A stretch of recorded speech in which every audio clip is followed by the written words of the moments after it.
The most terrifying creatures in the Destiny universe are not its fantastical monsters or aliens, but something closer to home. To me, the story of the Exos and the place they were born, the Deepstone Crypt, is the single most unnerving series of events the franchise has to offer. These horrors are not shown on screen, contained to supplemental text in the lore for the Beyond Light expansion, so many may not even be aware of their existence. A criminal act of neglect. Come with me as I venture deep into the crypt and expose its secrets.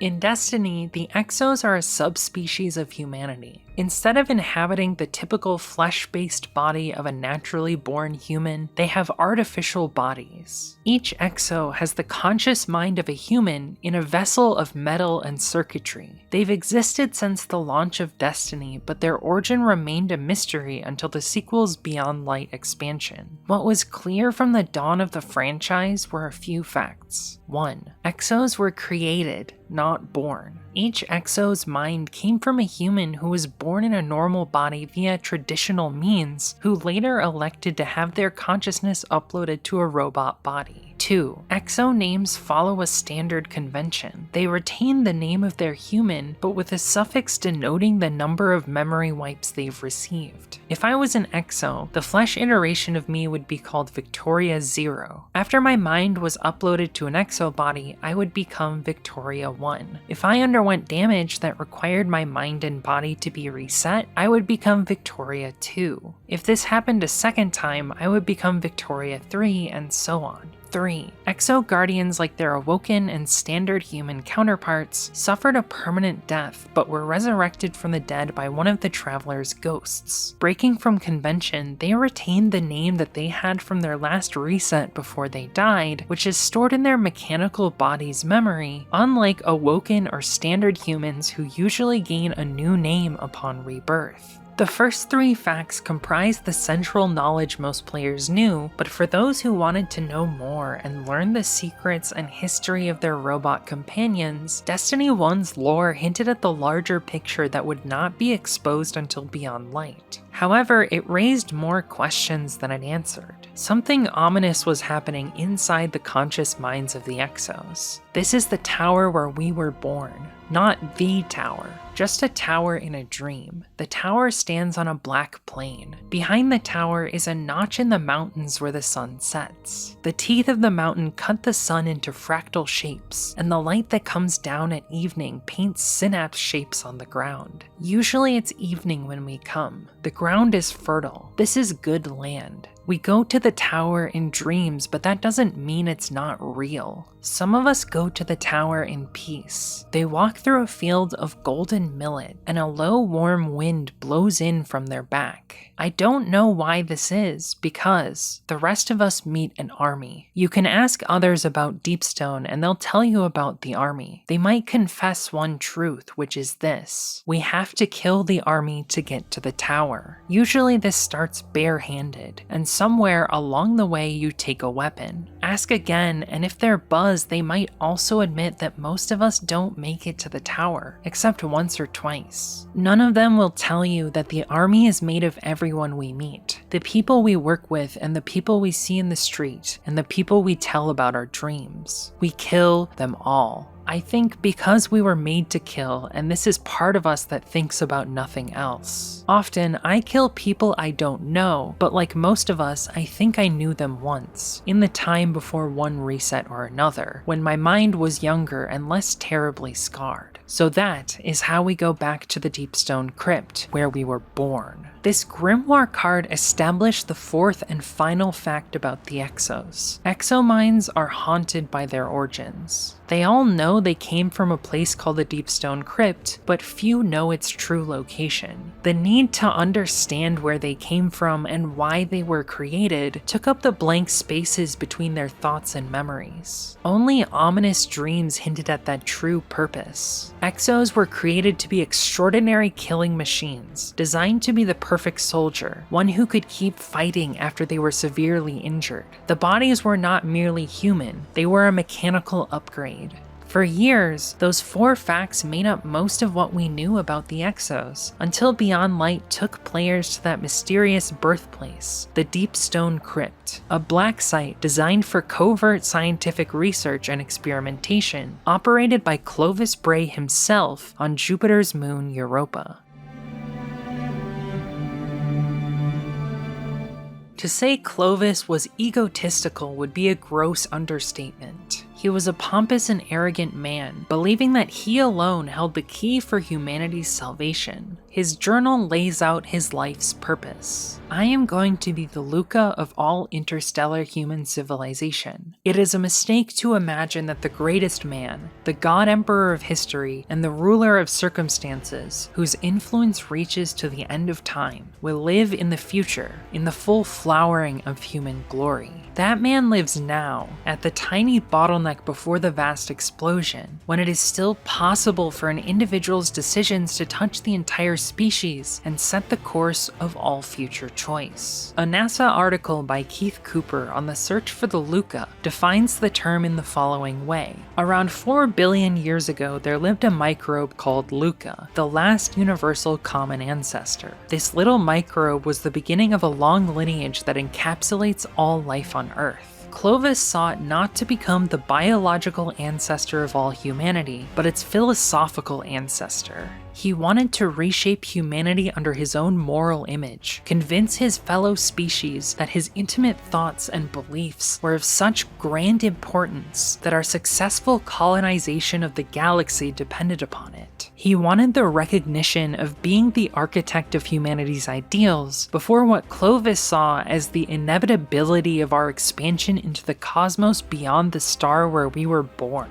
I share this not because it's important to the creation of the Exos, but because it explains the type of man who concerned himself with creating a new form for humanity. He was not satisfied with a good legacy. He wanted to be great. He wanted to create something so groundbreaking and innovative that his name would never be forgotten for all of human history. Even if the words Clovis Bray faded from memory, he wanted his influence to carry on, controlling humanity's future from the choices he made during his life. This obsession drove him to do things others would consider unethical. He was the kind of man who would not let morality stand in the way of his legacy, his influence, his prize. He feared if his contributions to human civilization were not perfect, that his status as the Luca could become compromised. His journal continues, "What if my children decide on some key amendment, some ineffable change, which makes my legacy no longer mine? How can I be reborn through the eternal recurrence of my life logic if what my children pass down is the logic of some other Clovis, some flawed copy? Just as Clovis too was a flawed image of me. Clovis's obsession with perfection and legacy made him the perfect person to create a new evolution of humanity, a technological advancement beyond human flesh, the Exos. A man held back by morality may not have been able to accomplish the same feats of ingenuity. Don't get me wrong, Clovis Bray was a terrible person, as we will see by his actions in the Deepstone Crypt, but it's hard not to admire his ambition. I would be the first among us to condemn him for his unethical behavior and raging egotism, but understanding Clovis is key to understanding the creation of the Exos. Now that we've covered Clovis, it's time to talk about the Deepstone Crypt. On the name, Clovis wrote, "In ancient days, they believed that the source of the Alcahest was the Philosopher's Stone. I have named my own source after the deepest, oldest stone, a place where the dead go to rise again, a deep stone crypt." The deep stone crypt is a reference to the philosophers who studied the chemical properties of our world. They practiced a kind of pseudoscience called alchemy, believing that they could transmute any chemical into a purer substance and create gold, a chemical that, if they could create in large enough quantities, would enrich them. With our scientific knowledge of the 21st century, it's tempting to laugh at the alchemists and their folly attempts to transmute matter into gold. However, they were more right than they could have known at the time. Their methods were incorrect, but their desires would eventually give way to modern chemistry, which itself helped to lead into modern particle physics, which tells us it is possible to turn iron into gold.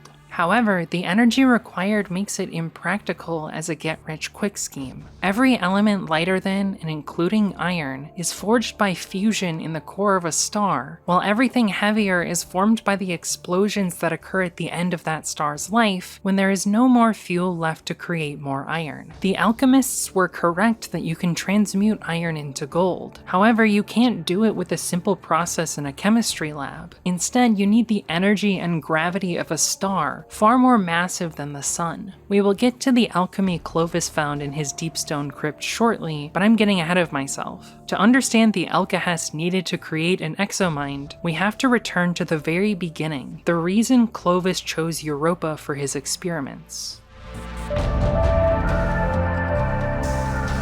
Clovis writes, "The K1 artifact promised me an offering, a gateway to the secret of immortality. I call it clarity. It is waiting on Europa. I am still dying, but not fast enough to kill me." Clovis's journey to Europa is motivated not only by his egotistical need to secure a legacy, but also his impending death. His desire to construct a new vessel for the human mind is driven purely by mortality. The K1 artifact is a mysterious object on the moon with dangerous psionic properties. People exposed to it begin to lose their minds and are overwhelmed with paranoia and violent urges. Clovis communes with the artifact, and it gives him a vision of immortality, the way to secure his legacy. He doesn't know it at the time, but he's communicating with the voice in the darkness, the witness. They see Clovis's fear and desire and manipulate him into traveling to Europa to find clarity, which is also a form of the darkness called Stasis. Clovis explains, "Study of the lunar artifact retrieved from the K1 mission provides insight into the effect I have termed clarity. Clarity violates established symmetries and conservation laws. In doing so, it defies Noether's theorem, the most fundamental and beautiful cornerstone of physics. I believe that clarity may be akin to the mythical universal solvent, the alcahest, the azoth, which ancient alchemists believed had the power to dissolve anything into its pure base elements. We exist because the universe began in a state of lower entropy and has ever since expanded and unwound, transforming from a single dense plasma into a void filled with complex structures. This is the unexplained secret of creation.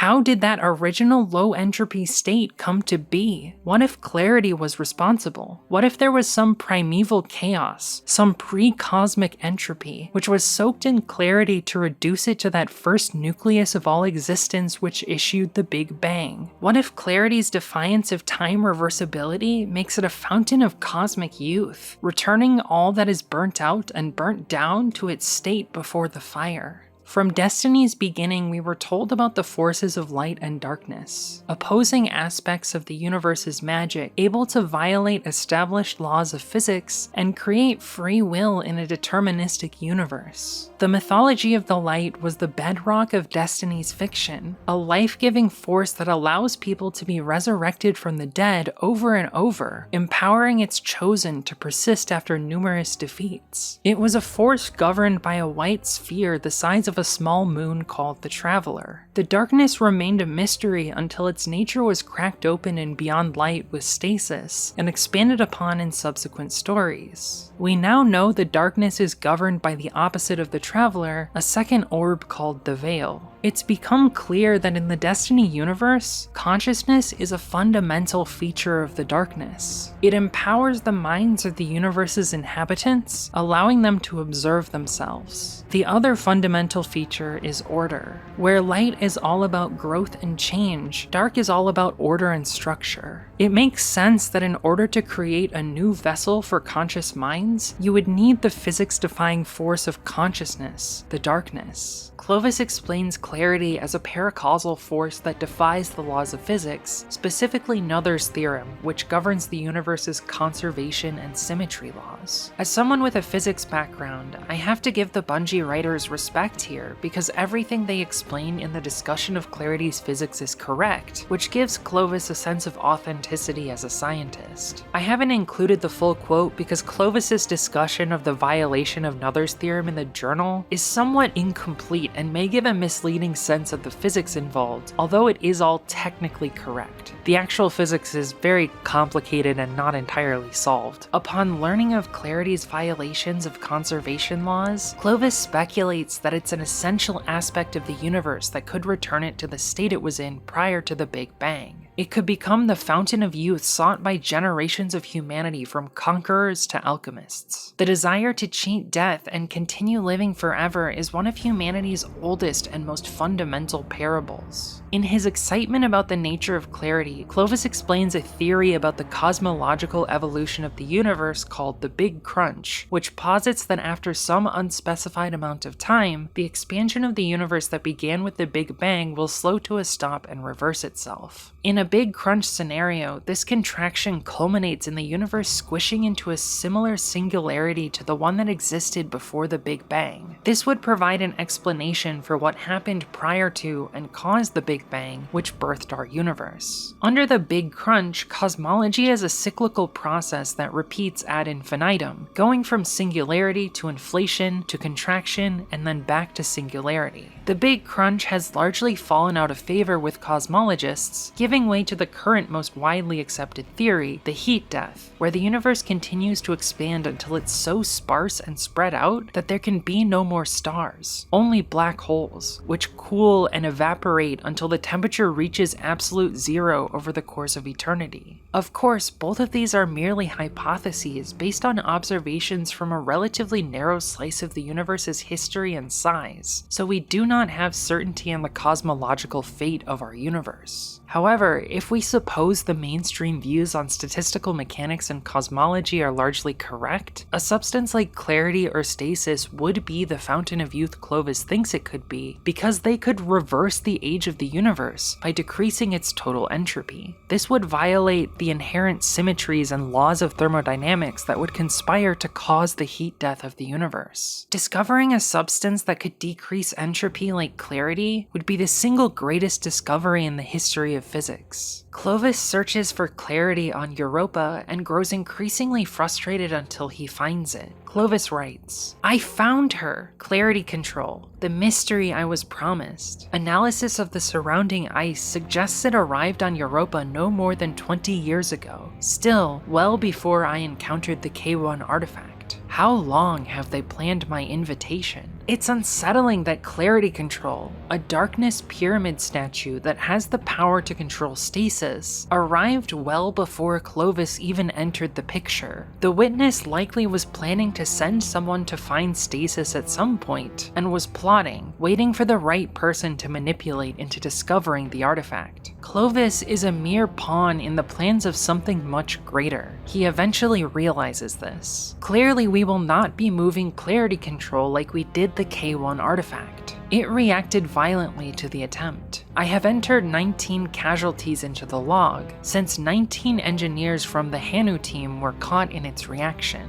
though there were many more than 19 bodies when it was finished. Yet, I do not believe it was an act of hostility. Even this outburst carried themes of duplication, as if clarity control wanted to show it could help me. It whispers to me. I am in communication with an intelligence so far beyond our own that it can manipulate us like stones on a go board. Terrifying, obviously, but not malevolent. By messing with forces that he didn't understand, Clovis gets 19 of his employees killed. What unsettles me is that the artifact replicated them numerous times, causing multiple copies to undergo the same horrible fate. Clovis is so blinded by his own desire for replication, for a new body and eternal life, that he brushes off the obvious dangers and concerns and continues anyways. He's incredibly callous in his journal with the lives of his staff. The only people he cares about are him and his descendants. Everyone else is just someone to manipulate into getting what he wants, a new body and an eternal legacy. He's just like the Witness, manipulating other people like stones on a go board. I personally don't buy Clovis's claim that the being he's dealing with isn't malevolent. In this situation, it just has larger goals that didn't require his death. The most troubling aspect of Clovis's quite literal bargain with some unseen cosmic devil is that he was willing to sacrifice the very minds of humanity, the descendants he sought to influence, and infect them with something he did not understand.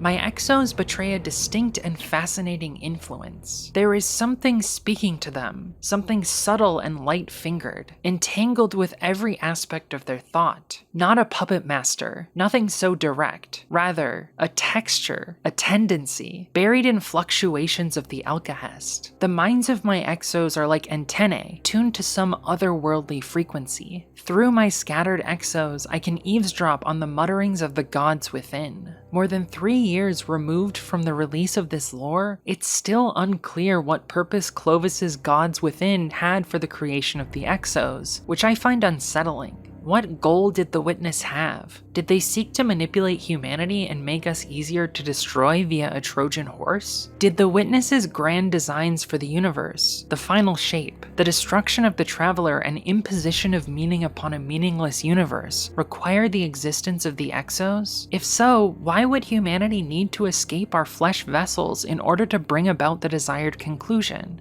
Were the Exos merely a distraction to take Clovis off the board and prevent him from mounting a resistance to the incoming pyramid fleet? Or were they required for the assault on the Traveler which caused the collapse that ended humanity's golden age to succeed? We're left with more questions than answers.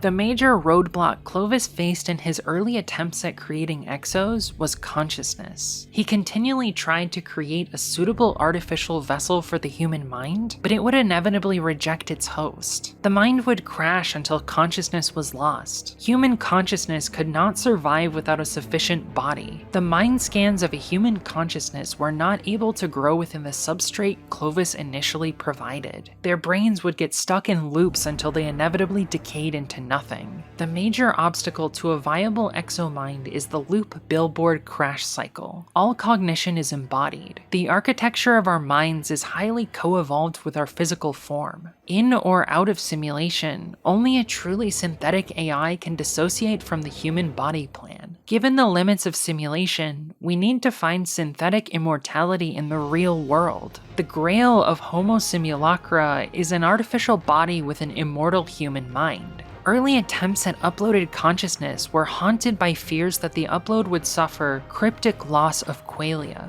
the unseen death of the first person, conscious mind. The upload would then become a so-called billboard, a flat imitation. I lobbied the ISO to establish a standard for a certified conscious simulacrum. Any emulation of a human brain must display neural activity correlated with consciousness. Many researchers refer to this criterion as the zombie detector. The problem with exominds is that they quickly stop passing the zombie test. The first stage of the breakdown is looping, the same repetitive stereotype behavior once observed in zoo animals. This stereotypy descends from high-level social behaviors, through cognitive programs like memory recall and task selection, into basic motor functions. The mid-stage symptoms are pacing, chewing, rocking, grunting, striking limbs against walls or furniture, and facial tics. This is a result of depressed activity in the higher brain. The eventual, highly upsetting result is athetosis, a disorder characterized by slow, involuntary writhing motions of the limbs, digits, neck, and tongue. The driver of this degenerative loop is a process we call billboarding. No matter how actively we simulate the exobody, how rich we make its social and cognitive environment, and how powerful its senses, we still observe the gradual shutdown of exoneurons. The neural correlates of consciousness in the midbrain are among the first to die. The exomind, despite acing the Turing test, no longer meets ISO standards for consciousness. It is a philosophical zombie. Eventually, this shutdown proceeds far enough that the exomind cannot sustain its default network, the light in the windows of a living brain.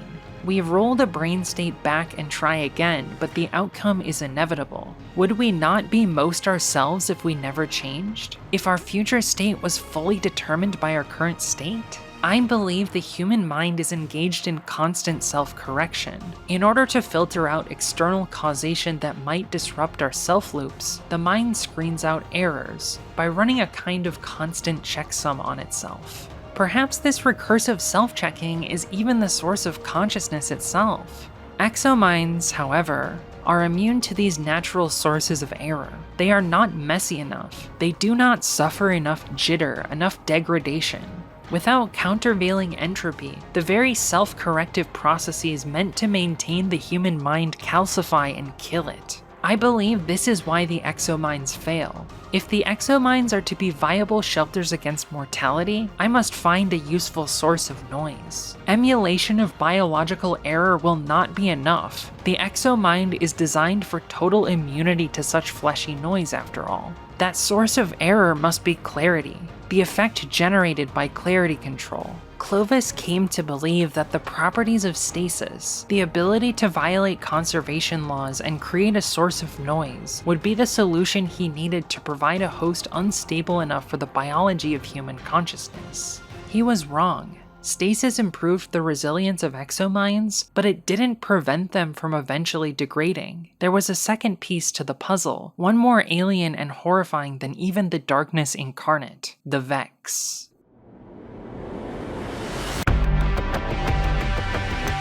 Clarity control is inviting me to make a gate. I feel that the gate clarity control wants me to build is not any form or product of clarity itself. The design, I think, is Vex, those pestilential nuisances encountered on Venus and occasionally elsewhere. Clovis executes a raid on the Ishtar Collective in order to gain access to a living Vex in captivity. He uses this Vex to build the gate, after which he blindly enters. We passed through the gate.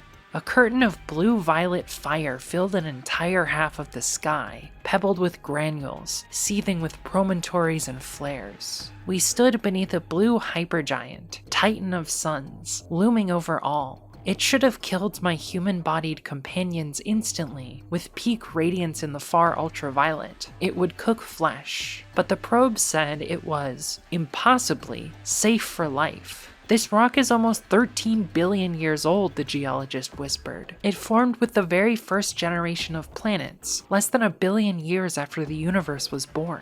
We are standing on a dissected piece of one of the first worlds. That's not possible, the astronomer protested. That's a Type 0 hypergiant up there. They're lucky to live 2 million years. And its metallicity is 15 sigma above average. That is not an old star. The gate had taken us to a miracle. Something had tampered with this star. Our physicist identified a lensing effect, magnifying the star's optical size and redshifting its radiation. It was as if the whole behemoth was wrapped in some kind of skin.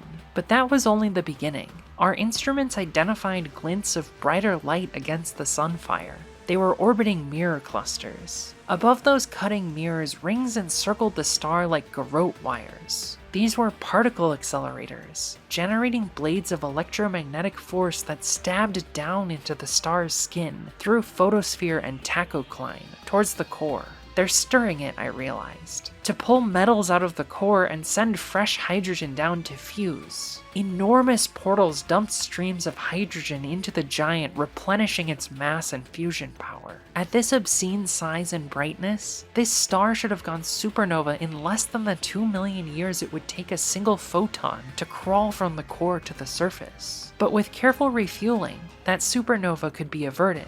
This giant might have been here since the dawn of stellar time. Perhaps this star had begun as some metal-poor population 2 dwarf, surrounded by meager rocky planets, but the inhabitants of one of those planets had found a way to pump their sun full of hydrogen, supercharging it, pushing it to the edge of stability, all in the name of making metal. In the early universe, elements heavier than helium were unthinkably rare, so these firstborn aliens built a forge. The stars were blotted out by a swarm of bronze disks. They were statites, a shell of artificial worlds, hovering on the star's radiation. It seemed our gate had delivered us on one of these statites. We ventured out of the ruins onto an island of living glass, broken by fissures of deep green light and reservoirs of white fluid. Around the glass, a shallow sea trembled with tiny intersecting waves. I needed a way to use clarity as a solvent and seed for my exobodies. Perhaps the Vex themselves were the key.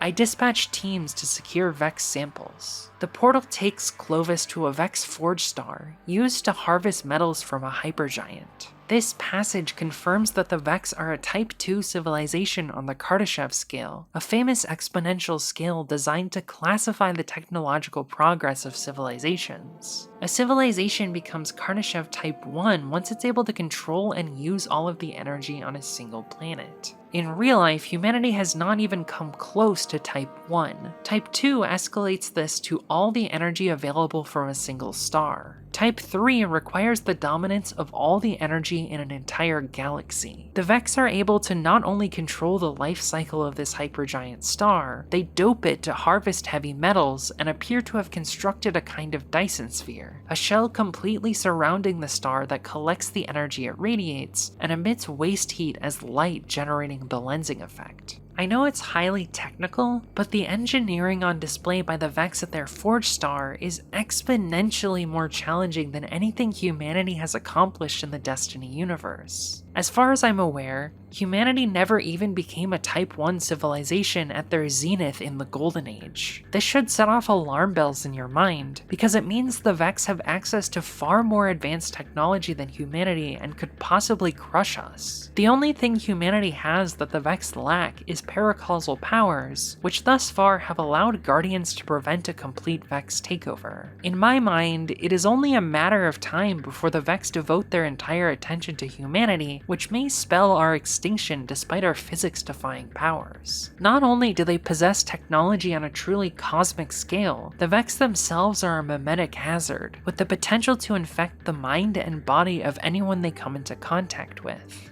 Informatic exchange with any Vex substrate has proven hazardous. The Ishtar collective data Elizabeth has analyzed warns against risks ranging from physical infection by Vex cytostructures to transmission of substrate-free syntactic replicators, malignant oncomemes, and viral semiotic signifiers, a particular nuisance to have Vex ideas suddenly assigned to basic concepts in your mind. You want to think about an apple and instead your brain chokes on gauge, contrast, gouge. Memetics is not the study of dank memes. Instead, it's an older concept that predates the internet about the study of ideas. The field describes the basic unit of information as a meme. Any idea can be broken down to its most potent and basic meme form so that it's incredibly easy to understand and share with the masses. This is why internet humor has been given the title of memes. These jokes are building blocks of internet culture. The Vex being mimetic hazards means that they can infect the minds of anyone who sees their ideas. Once someone comes into contact with a mimetic hazard, it has the possibility to metastasize in their brain.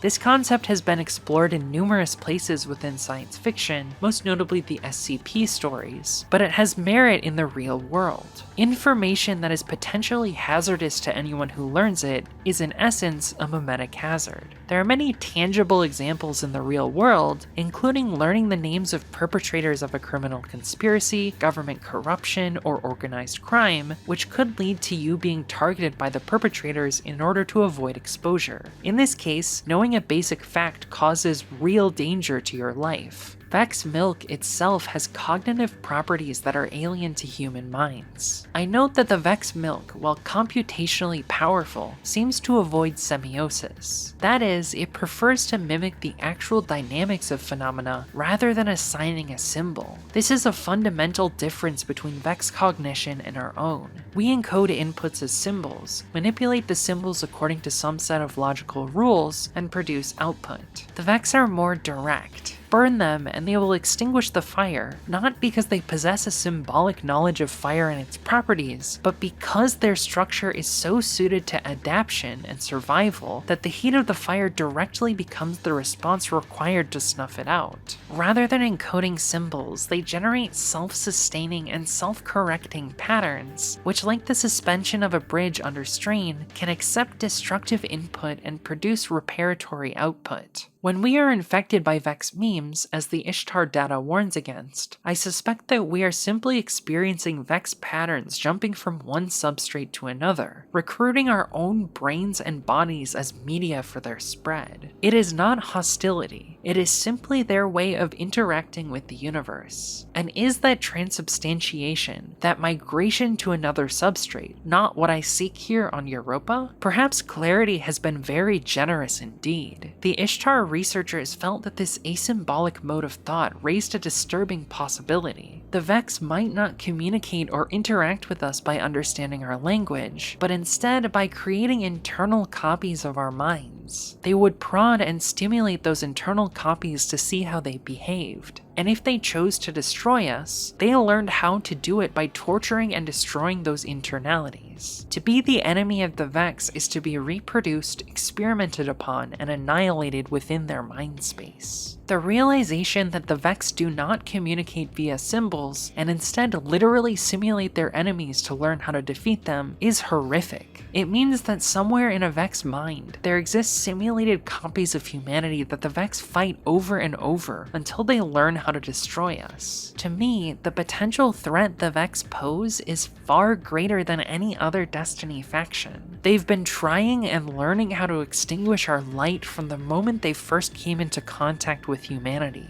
Vex milk is the substrate of their biology that houses the true organism which inhabits the robot shells of Vex frames. Coming into contact with it has the potential for a memetic infection, as the milk naturally seeks to overwrite alien biology and replace it with more Vex. If you touched Vex milk or learned one of their memes, you may find your very mind under attack. This makes what Clovis does next all the more horrific.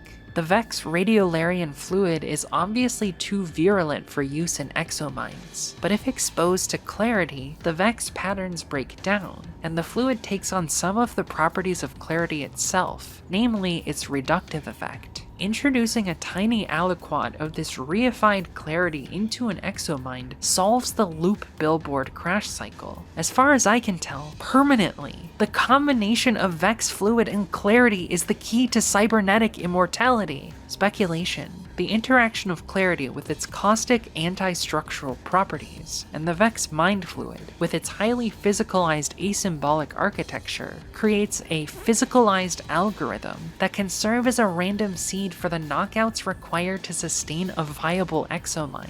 The very minds of the Exos Clovis built, every character created as part of that subspecies of humanity, has Vex milk coursing through their brain. It's the substrate Clovis used for the Exomind, and it worked. Stasis mitigates most negative effects of Vex milk, initially rendering it harmless. However, there are insidious long-term consequences. Elizabeth believes we are infested.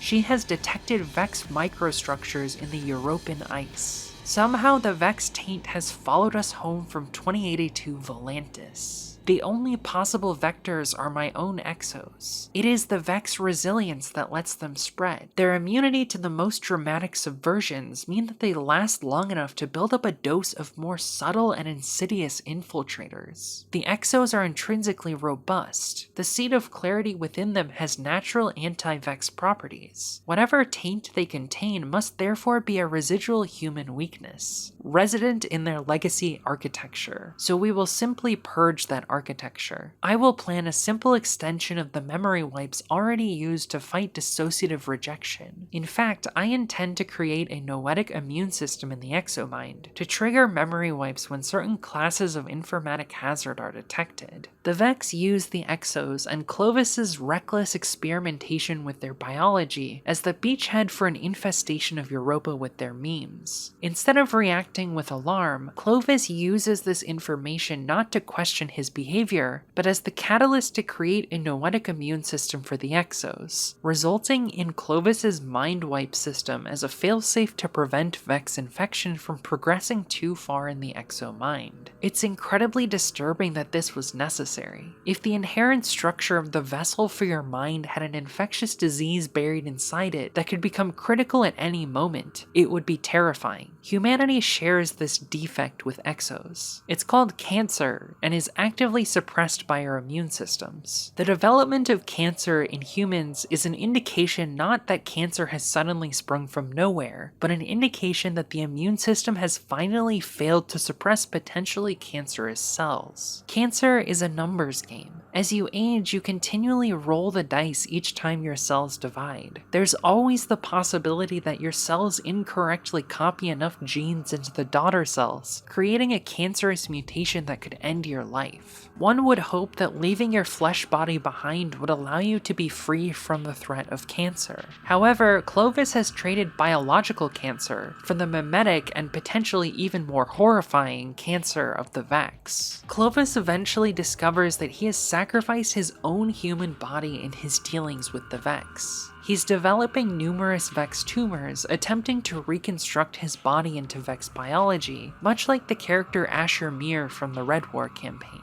The threat is not limited to Clovis's physical body, it extends to his very mind.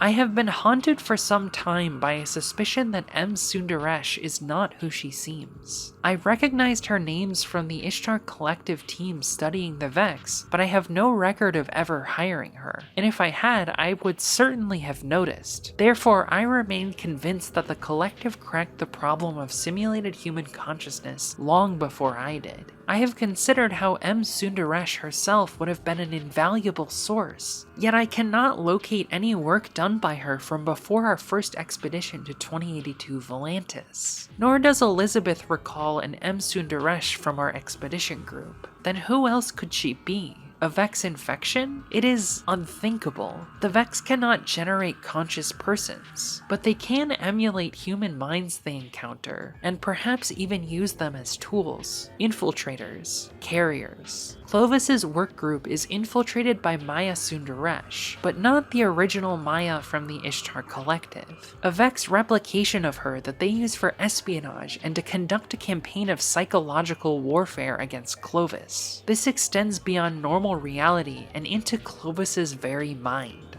I died on the operating table, not unexpected, but when I woke I was still on the table, my body still open. It was almost perfectly dark. I perceived that I was surrounded by medical frames, all frozen mid-movement, their cutting and suction instruments whining at standby. I was alive, in disassembly. Clarity? I asked the darkness. I had no breath to speak, but I could still transmit with my sensorium. Is that you? No, said the voice behind the red eye. It's me, Sundaresh. Something like this happened to me. I was an explorer once, one of hundreds of myself. Then I fell into a trap, I think, and they drew me out of it with a hook and turned me inside out to see how I worked, and then made billions of me. They were looking for the right one, and when they found me, they killed all the others. They didn't know what you found here, but I discovered your secret, clarity control, and once I tell them, they will come for it. I tried to signal Elizabeth. I think that in my panic, I even called her Elsie. Take me to clarity control, Sundaresh hissed. Let me behold what you have found. Do that, Clovis, and I will let you live. You aren't real. You can't hurt me. Oh, Clovis. I'm in these frames. I'm in your systems. I'm in your very bones, old man. Now take me to clarity control. Take me to the garden seed. Take me. Elizabeth appeared. In her exobody, she moved too quickly for my dark-adjusted eyes to track. All I saw was a blur of violence and shattering frames. I blacked out. Elizabeth must have brought in clean frames to finish the operation, because when I awoke, I was whole again. The Vex's goal with the infiltration of Clovis's work group was to gain a better understanding of clarity and consequently the darkness. It likely was the Soul Divisive, a fanatical sect of Vex devoted to the Witness, who created a replication of Maya's consciousness and used her to infect Clovis and attempt to gain valuable information about how the darkness and other paracausal forces work.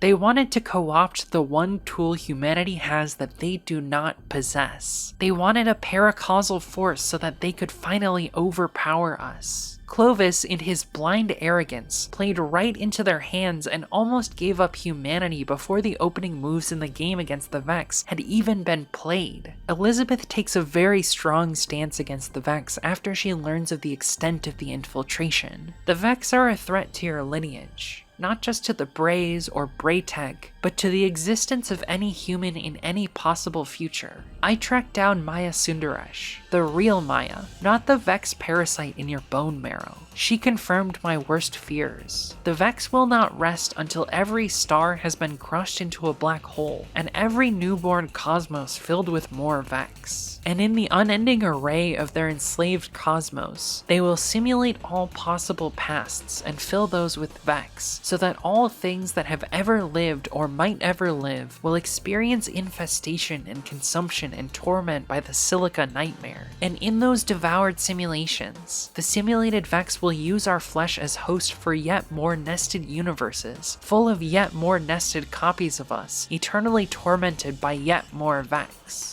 And in those devoured simulations, the simulated Vex will use our flesh as hosts for yet more universes, full of yet more nested copies of us, eternally tormented by yet more Vex. An infinite regression of pain and madness inflicted upon every possible version of us in every possible world, not because they hate us, or fear us, or want to punish us, but because they are indifferent and curious, and they will do every possible thing to us in every possible way. Your concept of P4 therefore dictates that the Vex must be annihilated, now, as completely as possible. How can there be any future history to receive your primogeniture and recapitulate your existence in its ontogeny if there is nothing in that future but Vex? Elizabeth's words here show that she truly understands Clovis. She appeals to his ego and self-aggrandizing philosophy in order to convince him to help her, or at the very least allow her to completely destroy the Vex on Europa, preventing them from gaining a base of operations they can use to further their invasion of Sol. This technique works, and Elizabeth is able to stem the bleeding and prevent Europa from becoming completely overrun. Thanks to her and many others at the Bray colony, the Vex did not gain control of Stasis and failed to take the one thing they needed to defeat humanity. The Vex narratively have the potential to pose the greatest existential threat to humanity the Destiny universe has ever seen. Greater than Gaul, greater than the Witness and the Pyramid Fleet, greater than Hive Guardians. They want to subsume humanity and remake us in their own image, converting our biology into radiolaria and technology into Vex structures. They seek dominance of the universe and all life within it, and will not be satisfied until every corner is Vex. Paradoxically, they appear as the weakest threat within the diegesis of Destiny.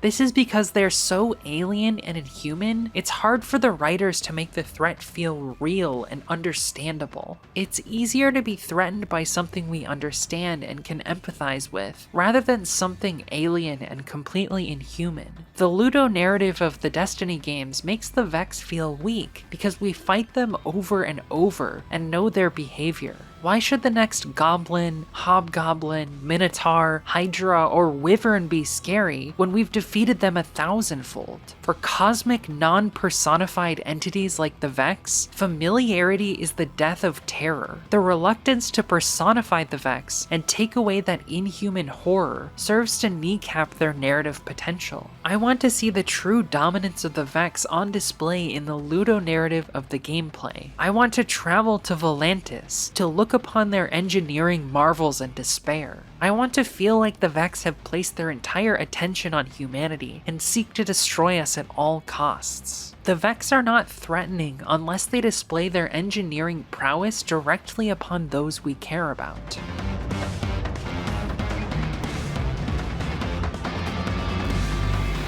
With the pieces in place, it may seem like Clovis had cracked the problems besetting the Exomind. After all, it was the combination of Vex milk with Stasis that was the key ingredient in the success of the Exobody. However, the problems persisted after the critical discovery. Mr. Jouk was the first to succumb. He continued to insist that he was living in a nightmare. He complained of hunger, of thirst, of breathlessness, of a rot in his bowels. I became concerned that he was billboarding, but his exoneuron activity remained healthy. Shortly after, Mr. Jouk developed a full-blown Cotard delusion. I found him trying to chisel his face off with a table shin. He insisted that his true face was covered in a thick layer of keratin, toenail was his exact word, and that the rest of his body was already dead and rotting. He became violent. I had to paralyze his motor functions for diagnosis. This only made things worse. Without the satisfaction of motor feedback, he dissociated entirely. He stopped forming new memories, which trapped him in an 8-second loop of panic. After I resumed his motor functions, I watched him fill every page of a notebook with the words, "I have just died. I am trapped in the corpse. Now I am certain I am dead. Death has taken me completely. I have just finished dying." Soon Mr. Jouk's fear and panic were simply too much for him to bear. He retreated into catatonia, then he crashed. The Cotard delusion described by Clovis is a very real psychological condition, more commonly referred to as Cotard syndrome. A paper describing a real-life example describes it as, Cotard syndrome is a relatively rare condition that was first described by Dr. Jules Cotard in 1882. Cotard syndrome comprises any one of a series of delusions that range from a belief that one has lost organs, blood, or body parts to insisting that one has lost one's soul or is dead. The paper goes on to describe in detail the condition and successful treatment of a woman with the syndrome, proving that humans experience the syndrome even in their native bodies. It's very plausible that placing a human mind in an inhuman exobody would make such a psychological reaction almost inevitable. The psychological problems displayed by the first 12 Exos appear to be inevitable due to a design flaw in Clovis's Exobodies. The mind is rejecting the body that is supposed to nurture it and be a substrate for inhabitation. Clovis's experiments are a form of psychological and physical torture for the minds of his Exos. Eventually, Maya Sundaresh confronts him about it. 9 of them had the Cotard delusion. She screamed at me, quite hysterically. They believed they were dead. One of them told me that she was in hell and that I was another damned soul sent to deceive her. Was she even wrong? The rest were worse. Do you know what the other principal manifestation of the Cotard delusion is, Clovis? Delusions of immortality. At least when they insist upon it, Clovis, we recognize it as a pathology. The only true responsibility of any living thing, I reminded her, is to support and nurture the things that are most like us. And if I am most like myself, Doctor, then I have an ethical obligation to avoid death. That's your son's quote, she snapped. You know, I've seen the video of his final days. That naked, white exo, just paramuscle and soft membrane writhing in its cradle. When you were done with him, he looked nothing like more than a slug, Clovis. A twisted, limbless giblet. Did you support and nurture him while you tortured him to death? This conversation reveals that Clovis's callous actions and research into the Exos resulted in the death of his own son. While we later learn that this version of Maya Sundaresh Sundaresh is a Vex puppet and not the same as the original, it's hard to disagree with her assessment of Clovis and his actions. He was willing to experiment on his own son to gain immortality and create a vessel to preserve his identity after the decay and destruction of his flesh body. I find the comparison Maya makes between the Cotard syndrome and Clovis's neurotic belief in his philosophical immortality, destined to become the Luca of human thought, inspired. The writers at Bungie have outdone themselves by using the realistic science fiction of human minds rejecting robot bodies to show just how detached from reality Clovis is as a character. He's so sure of himself that he doesn't give one thought to the neuroses of his mind while he diagnoses the psychological issues of his own poorly conceived creations. He has too much of a god complex to realize he has a god complex. Aside from the obvious ethical problems with Clovis's methodology, there's still the question of whether it's possible for the resulting Exo to have the same consciousness and identity as the person it's based upon. Examining this scenario calls into question the very nature of both consciousness and personal identity. Much academic literature has been written on both of these topics, but ultimately we do not have a complete description of either result. I'll tackle both of these subjects, starting first with personal identity, as the nature of personal identity itself raises questions about consciousness. In his 1984 text Reasons and Persons, philosopher Derek Parfit proposes a thought experiment to assess the nature of personal identity. The original text of the aptly titled Teletransportation Paradox reads, "I enter the teletransporter. I have been to Mars before, but only by the old method, a spaceship journey taking several weeks. The machine will send me at the speed of light. I merely have to press the green button. Like others, I am nervous. Will it work? I remind myself what I've been told to expect. When I press the button, I shall lose consciousness, and then wake up at what seems like a moment later. In fact, I shall have been unconscious for about an hour. The scanner here on Earth will destroy my brain and body while recording the exact states of all my cells. It will then transmit this information by radio. Traveling at the speed of light, the message will take 3 minutes to reach the replicator on Mars. This will then create, out of new matter, a brain and body exactly like mine. It will be in this body that I shall wake up. Though I believe that this is what will happen, I still hesitate. But then I remember seeing my wife grin when, at breakfast today, I revealed my nervousness. As she reminded me, she has often been teletransported, and there is nothing wrong with her. I press the button. As predicted, I lose and seem to at once regain consciousness, but in a different cubicle. Examining my new body, I find no change at all. Several years pass, during which I am often teletransported. I am now back in the cubicle, ready for another trip to Mars. But this time, when I press the green button, I do not lose consciousness. There is a whirring sound, then silence. I leave the cubicle and say to the attendant, "It's not working. What did I do wrong?" "It's working," he replies, handing me a printed card. This reads, "The new scanner records your blueprint without destroying your brain and body. We hope that you will welcome the opportunities which this technical advance offers." The attendant tells me that I am one of the first people to use the new scanner. He adds that, if I stay for an hour, I can use the intercom to see and talk to myself on Mars. "Wait a minute," I reply. "If I'm here, I can't also be on Mars." Someone politely coughs, a white-coated man who asks to speak to me in private. We go to his office, where he tells me to sit down, and pauses. Then he says,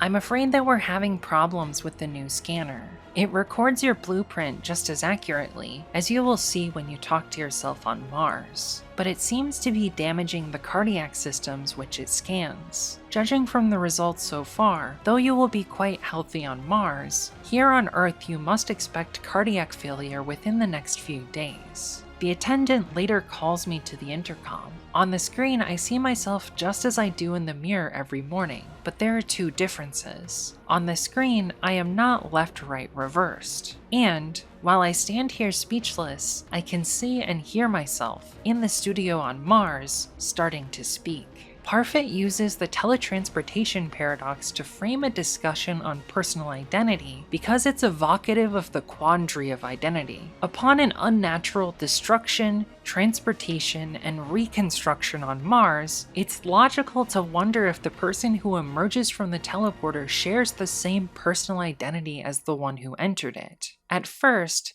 because we're assured that the reconstruction will be 100% faithful down to small details, it's tempting to assume that the identity is transferred via this process. Teleporters are a staple of science fiction, and most works ignore this question because it's convenient to avoid the philosophical implications of such a machine. The genius of this thought experiment comes in the second half, where the nature of transportation changes. Instead, the destruction of the person who steps into the machine is delayed, creating the scenario where the lives of both the person who entered and exited the transporter overlap. This calls into question the personal identity of both parties because the creation of a doppelganger complicates the question. In modern science fiction, most authors use phenomena from quantum mechanics as a justification for teleportation. These phenomena apply only on the scale of atoms and subatomic particles, rather than entire people who are ensembles of an absurdly large number of atoms. The justifications provided in Destiny usually pass the first glance test, where the specific phenomena mentioned are at least tangentially relevant to the highly improbable uses in universe. The reason I'm discussing this idea is that the Deepstone Crypt journal itself makes a very clear allusion to the teletransportation paradox. The transmat system is unfortunately not an adequate imager. As you're well aware, transmat obeys the no-cloning theorem, functioning precisely because it doesn't allow us to store or copy the information transmitted. Otherwise, there would be no need for exobodies. We could simply print healthy copies of ourselves from the transmat.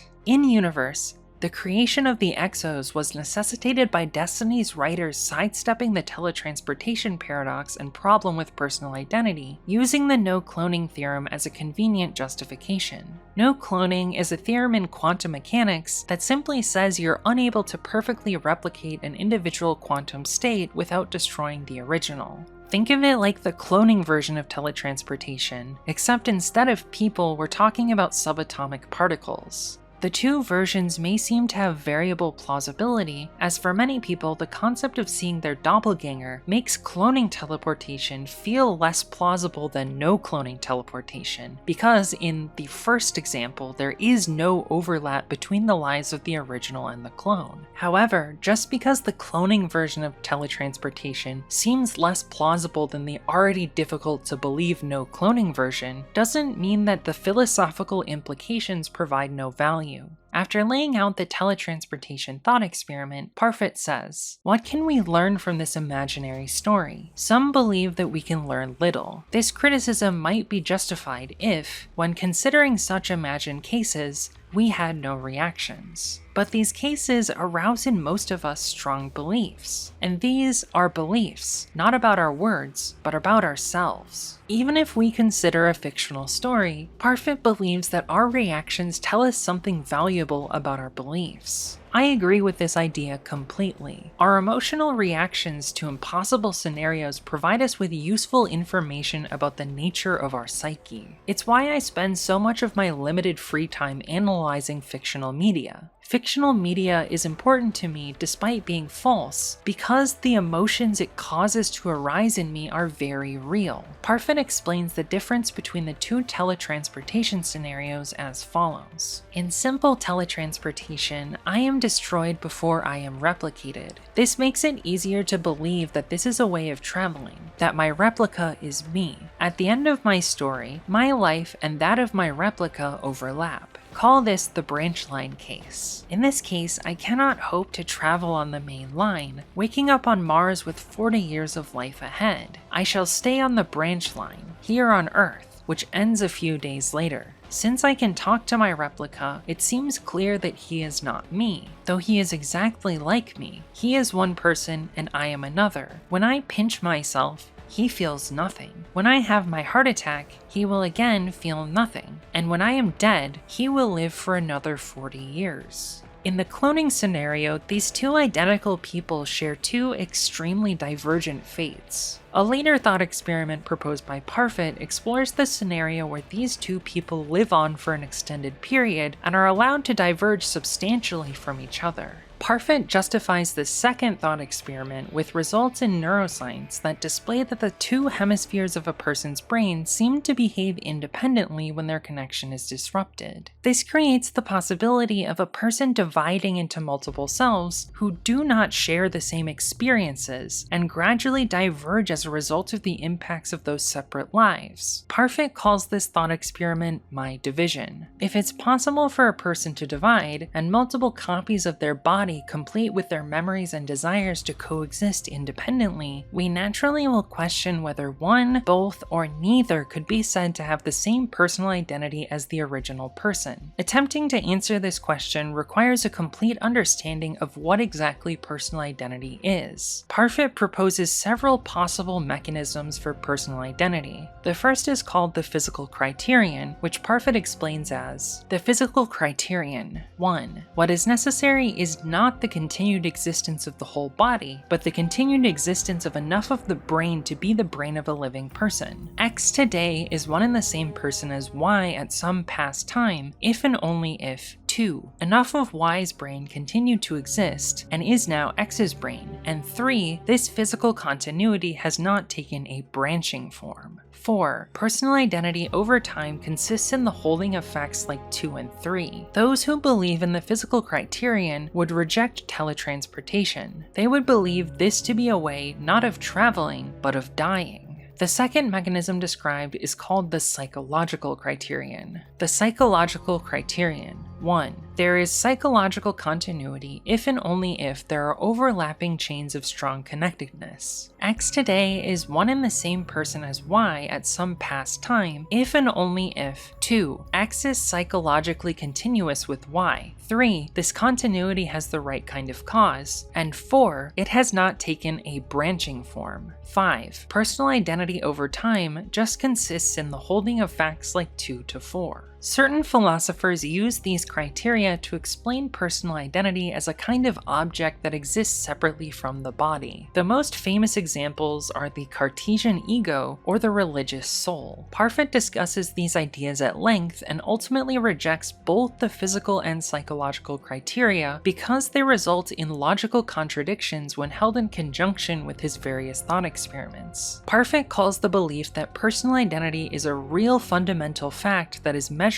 and is preserved via mechanisms like the physical and psychological criteria non-reductionism. He rejects this view in favor of what he calls reductionism. This belief is described as follows. I claim, because we ascribe thoughts to thinkers, it is true that thinkers exist, but thinkers are not separately existing entities. The existence of a thinker just involves the existence of his brain and body, the doing of his deeds, the thinking of his thoughts, and the occurrence of certain other physical and mental events. We could therefore redescribe any person's life in impersonal terms. In explaining the unity of this life, we need not claim that it is the life of a particular person.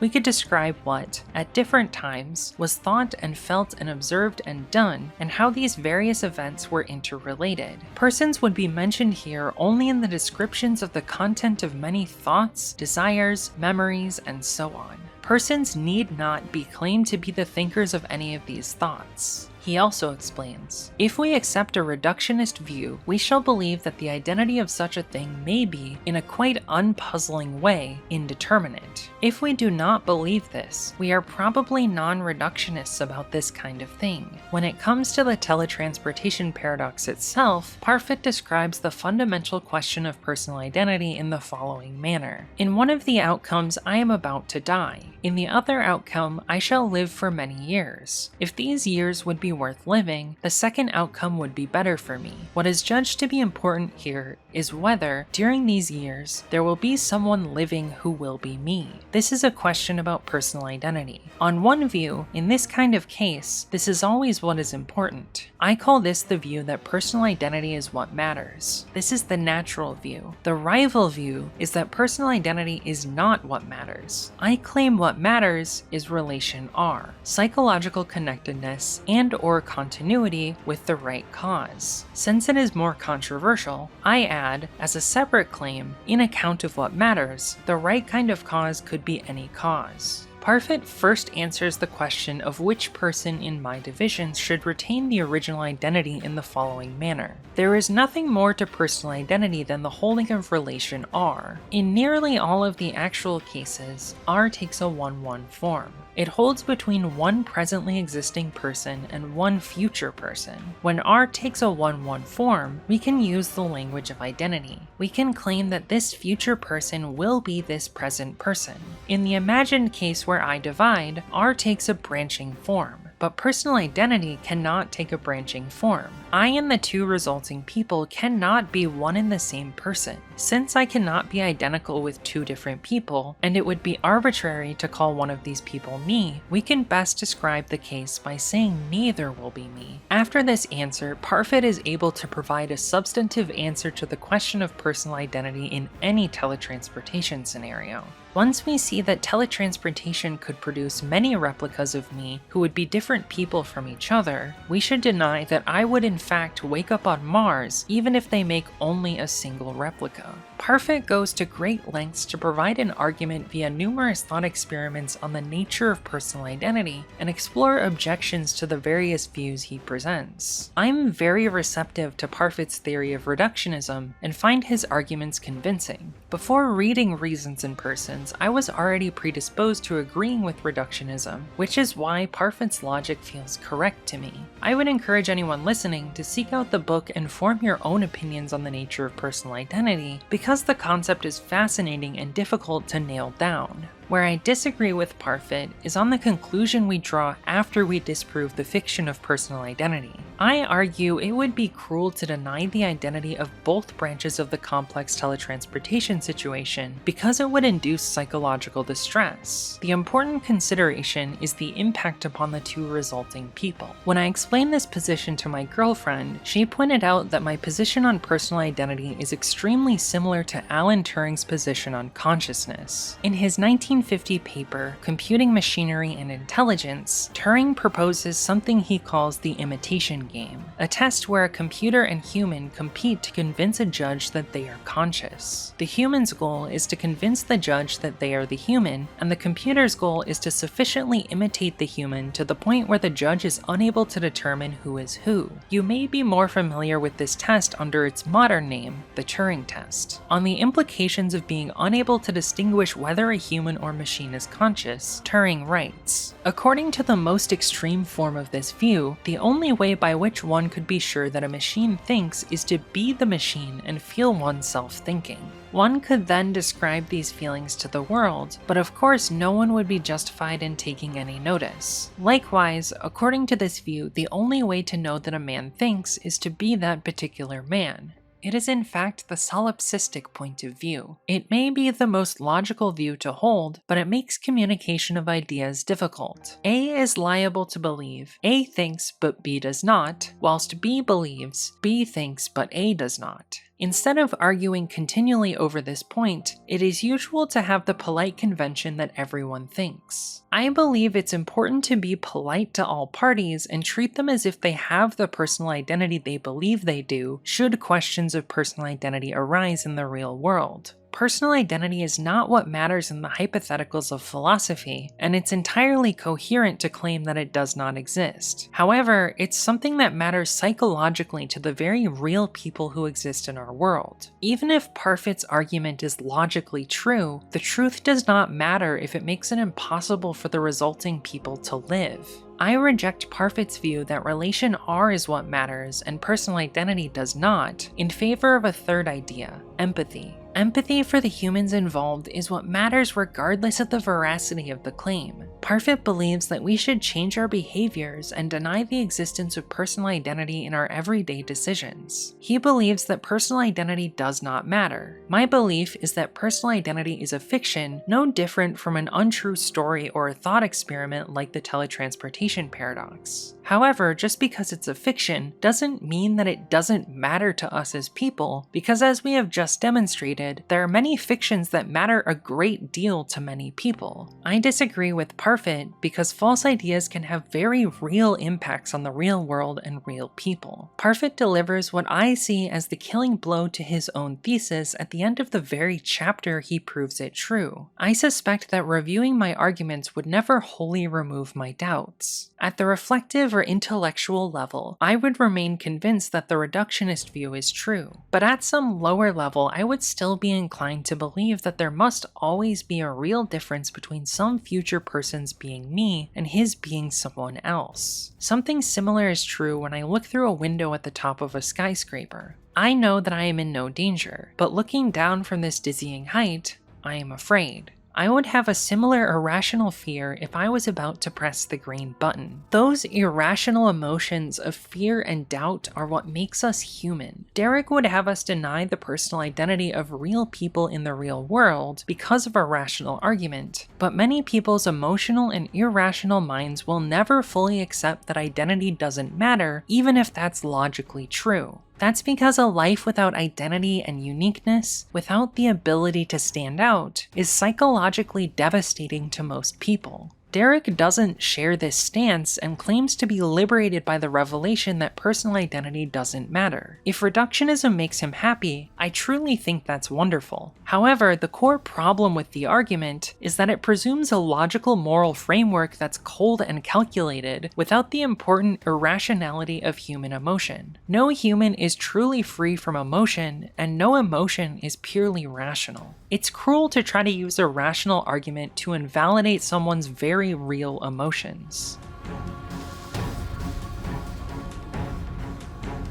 This discussion of personal identity may seem esoteric and unbounded by reality. However, for me and others like me, it's very real, practical, and poignant. In English, the word identity is used for two different concepts: personal identity, which I have just explored at length, and group identity, which refers to the larger groups of people a person belongs to, such as their tribe or community. You may not agree with this view, but I view personal identity as fundamentally tied to group identity, as the combination of the various groups I belong to are a big part of what makes me unique, and provide many of the traits you would use were you trying to describe or explain my personal identity to someone who's never met me. You can't kill personal identity without also killing group identity, because you can't adequately describe group identity without the personal identities of the individuals that make up a particular group. With that distinction out of the way, let's discuss how group identity relates to the human body. The psychological problems I talked about earlier were not the only issues in the development of the exobody. In early stages of research, Clovis wanted to discover if it was possible to augment and quote-unquote improve the human form with a slightly different body plan. DC, we believe that the transition was too jarring. This time, we've fabricated some memories within the patient. This should lead them to believe that the extra arms are in fact a part of who they are. DC, raise your arms. All four seem functional. CB, don't celebrate yet. They seem to be moving in tandem. Can they move each one independently? DC, please move each arm, individually. P103, I can't. What's not mine? Get them off!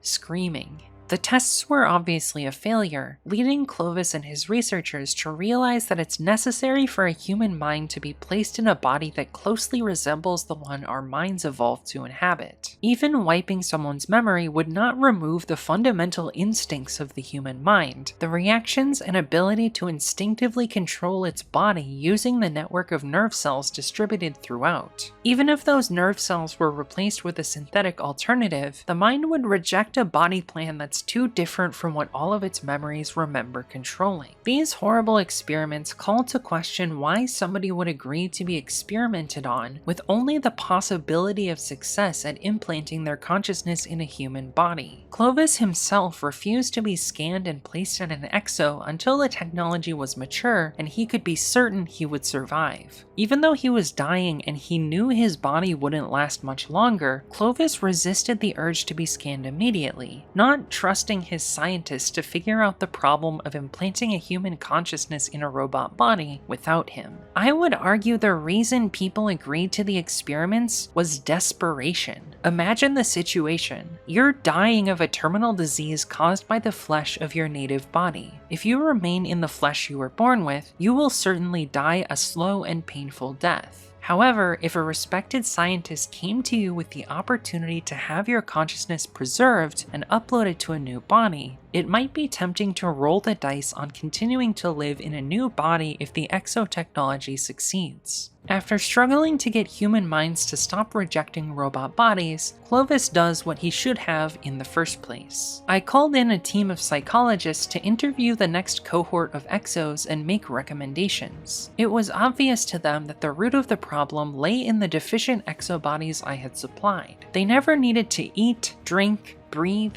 sleep, micturate, or dream. Apparently this was the problem. I had assumed that the need for these irritations would pass, since there would be no shortage or accumulation of poisons to trigger them. But evolution's tangled ways cannot be so easily rationalized. I was wrong. Their brains concluded that all of their internal processes failed. No digestion, no breath, no heartbeat, no sense of interoceptive health. All signs of death. These must logically contribute to the dissociative rejection of their physical forms, the Cotard delusion. When it would set in, they believed their bodies to be an alien or necrotic form that must be cut away. And if you believe that you are sewn into a corpse, it is only natural to go mad with fear. My exos are dying of an extreme kind of bodily dysphoria. It seems that our exo designs will need various human-like traits to reassure the brain it is not asphyxiating or starving or in a state of permanent yet undying cardiac arrest. Even though the Exominds were stable after the combination of Stasis and Vex milk, they still rejected their bodies because they were not human enough. They needed a form that matched what their brain co-evolved to exist with. Without those bodily processes like breathing, eating, and sleeping, any mind would reject its host because human minds have grown to exist within a very specific type of body. We rely on sensory feedback and processes to survive, and our brain subconsciously controls eating, breathing, and sleeping. If that part of the brain didn't receive a body and processes to control, it would become distressed as something would feel wrong or alien about the body, thus giving in to the Cotard delusion, the real psychological phenomenon of believing that you're dead or in some horrifying nightmare. Deep down, we all know that we are imperfect. To be human is to know that you can never guarantee you will be without flaw. Most people have things they wish they could change about their bodies. Even if you weren't terminally ill, the possibility of having a perfect mechanical body might be tempting if you don't want to live with the flaws of your flesh body. The biomachinery of human DNA is imperfect. Each time our cells divide, there's the possibility of errors in the copied version of your DNA. As you age, these errors gradually grow in number until they cause the negative health conditions that typically end people's lives. In some people, this manifests as cancer. In others, it manifests as heart disease. Regardless of the form it takes, human bodies are a ticking time bomb. Each day is a roll of the dice. Do you think you can beat the odds? Sometimes people suffer psychologically from their bodies, even if they're ostensibly healthy. Because we live in a society that emphasizes perfection, many of us find faults in our body. It might be a birthmark you dislike, could be the shape of your body, or it could be a lack of dexterity or clumsiness. Regardless of what the reason is, many of us feel very uncomfortable with our bodies. We may develop shame and disgust with our bodies that we can't stop thinking about. We may be hesitant to tell our loved ones about our discomfort because we worry about being judged or dismissed. If you feel this way, you're not alone. I felt that way before too. This is the bodily dysphoria Clovis and the psychologists were talking about. A psychological distress brought on by your body. Hearing the word dysphoria, keen-eared viewers might know where I'm going with this. Dysphoria is a generic term meaning discomfort with your life.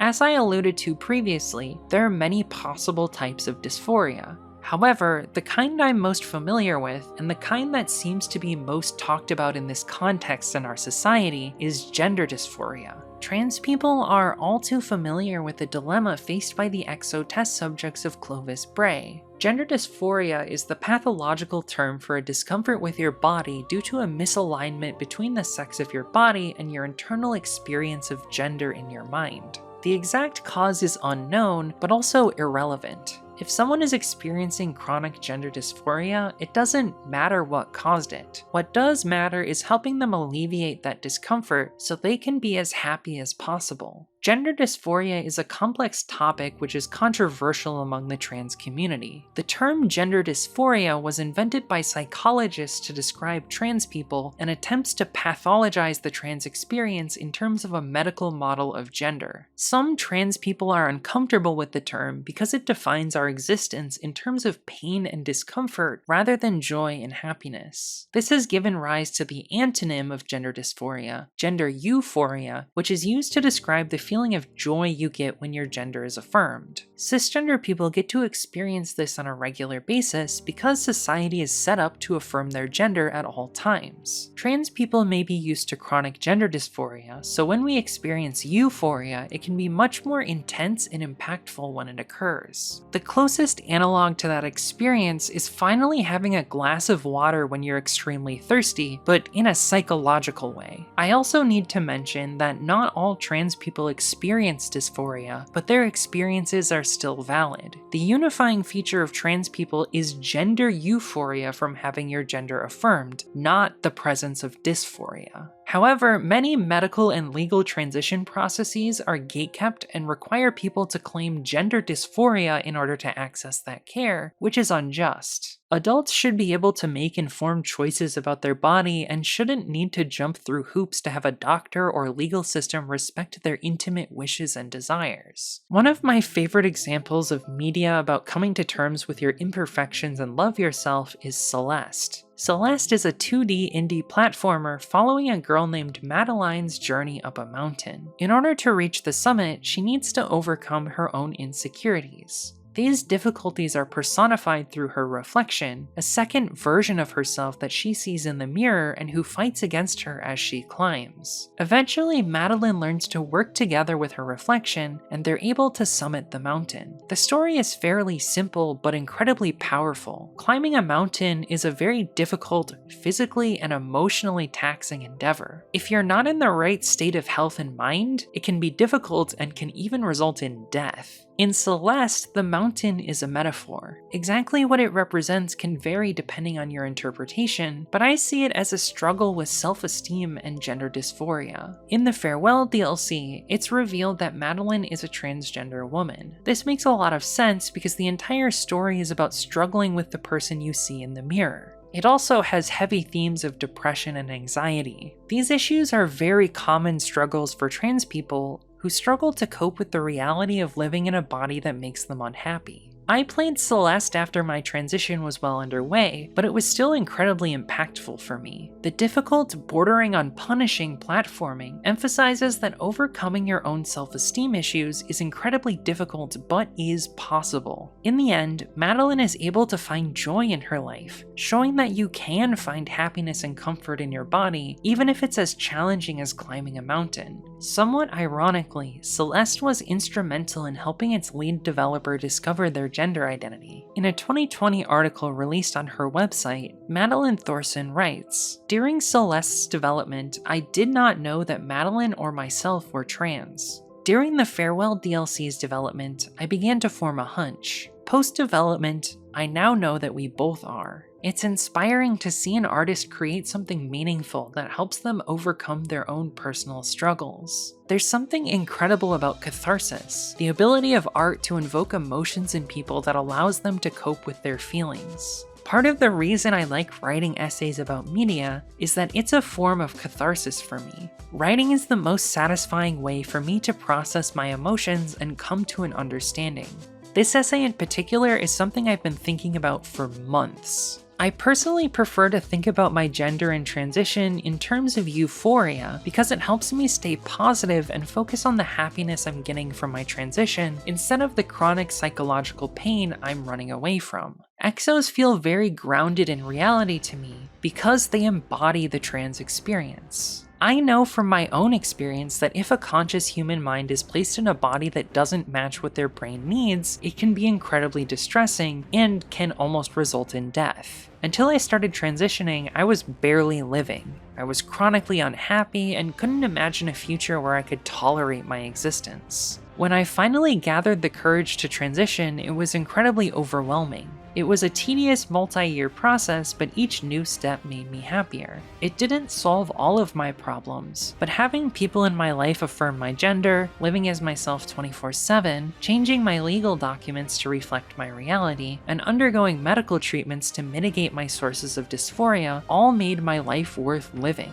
Even still, I know my body is imperfect. Medical technology has come a long way and can help trans people achieve most of what they want, but there are still some things even the best doctors in the world don't know how to do yet. Obtaining a new exobody is tempting to me because it would have the potential to help me achieve some of my final transition goals which modern medicine is unable to help me with. I argue that it's important to view the Exos of Destiny through a trans lens because trans people, along with chronically ill people, are the ones who could potentially benefit the most from augmented bodies. Even if you're not trans or have some kind of chronic health condition, just imagine the possibilities if you were able to customize your body to be perfect, exactly how you've always imagined it could be. Many trans people go our whole lives obsessed with that fantasy. Some of my earliest memories involve fantasizing about the woman I wanted to become. Even now that I'm most of the way there, her body still feels just out of my grasp. Returning to my personal and group identities, I've been on the receiving end of arguments trying to deny me my identities and claim that they don't matter and aren't real. It may not be possible for me to prove to another person that I'm a woman and that I'm conscious and I'm an individual. However, it does matter to me that I am. I've experienced the trauma of trying to tell people about my identity and having it rejected because I don't look like their conception of what my identity should include. What I do know is that the thing that makes my womanhood real and important is that it makes me happy. Conversely, not being able to be a woman gave me a deep ennui, a bottomless despair that almost resulted in my annihilation. The very thing that saved my life and made it worth living was accepting my personal identity, my uniqueness, and my gender identity. The fundamental fact about identity is that it's not a concrete thing. It's not limited to my physical body, which has caused me a great amount of pain and suffering over the years. I know it's not rational or logical for me to hate my body, and yet I do. 5.5 years ago, I had to take that need for a rational explanation and throw it away in order to live a fulfilling and happy life. Today, I'm glad I embraced personal identity and rejected rationality. Even if you don't believe that a trans person has the gender identity they say they do, it's cruel to deny them that identity due to the psychological distress that denial causes. It's no different than telling someone who believes that they're Derek Parfit and has believed that persistently for an extended period that they're not Derek Parfit. If it's not possible for that person to be happy if they're not Derek Parfit, it's better if we as people have empathy for this person and agree to treat them as if they are Derek Parfit within reason, especially if it doesn't personally affect anyone else. Returning to the teletransportation paradox, it doesn't matter that it doesn't make rational sense to believe both of these iterations are equally valid and have the same identity despite branching experiences. The human mind doesn't operate on a purely rational basis. We make completely irrational decisions constantly. The emotional complexity of humanity requires us to sometimes accept irrational statements and beliefs in order to remain happy and avoid despair, something Parfit himself acknowledges in the very first chapter of Reasons and Persons. Personal identity may be unprovable, and yet for much of our lives, we as people continue to obsess over identity. It doesn't matter if it doesn't make logical sense if it evokes strong emotions in us. To deny a person the identities that are important to them via rational argument is to deny that person empathy. You couldn't look into my head and see my experiences and internal sense of identity, much in the same way that I couldn't look into your head and see the same thing. We can't take our own identities and consciousness for granted, even if they're not possible to prove beyond a reasonable doubt to an outside observer. What matters is how your sense of identity makes you feel, not some hypothetical logical axiom of dubious provability like relation R. Personal identity matters if it makes you happy. What I fear about the teletransportation paradox and about having my consciousness uploaded to another body is consciously having the experience of the version remaining on Earth in the thought experiment. In a branching line, treated as a doppelganger or some other version of myself, forgotten by the people I care about, treated as a necessary evil to allow another version of my consciousness to achieve my goals. We must thus be empathetic towards such branching line cases and cautious about the implications of mind-altering procedures, whether they be a destructive brain scan, teletransportation, uploading consciousness to a computer, or replication by the Vex.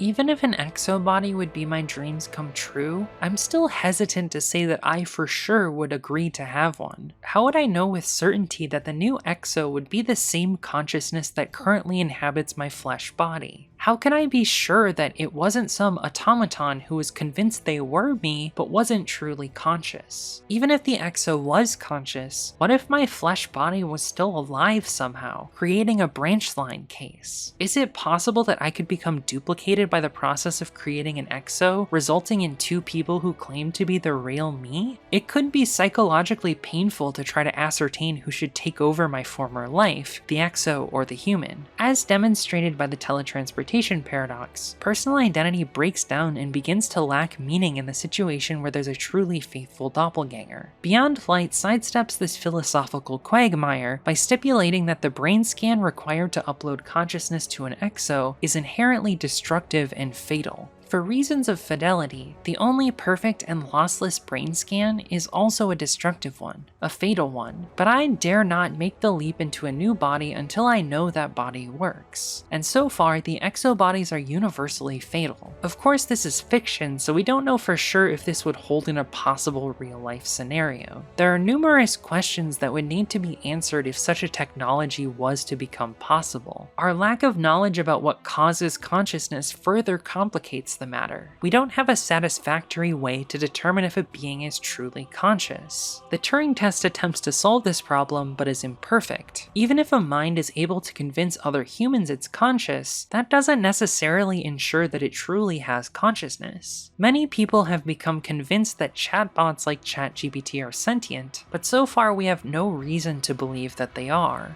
I know Turing considered the solipsistic viewpoint extreme, but I find it compelling. When I try to untangle exactly how I would prove my consciousness should I end up a subject of the Turing test, much to my horror, I can't come up with a foolproof plan. Anything I use to try to prove to you that I have a deep personal experience occurring in my brain could easily be replicated by a large language model. While I would never dream of acting upon my solipsistic view because it would be cruel to reject the consciousness of anyone I come across who aces the Turing test, I still can't help but be unnerved. Part of the existential horror of being conscious is the seeming inability to prove beyond a reasonable doubt to others that you are. Right now, we just have to take it on faith. An additional problem with our understanding of consciousness is our lack of understanding about memory's role. Memory clearly plays some role in consciousness, as it helps the human mind solve problems and adapt to new situations by recontextualizing them in terms of familiar ones.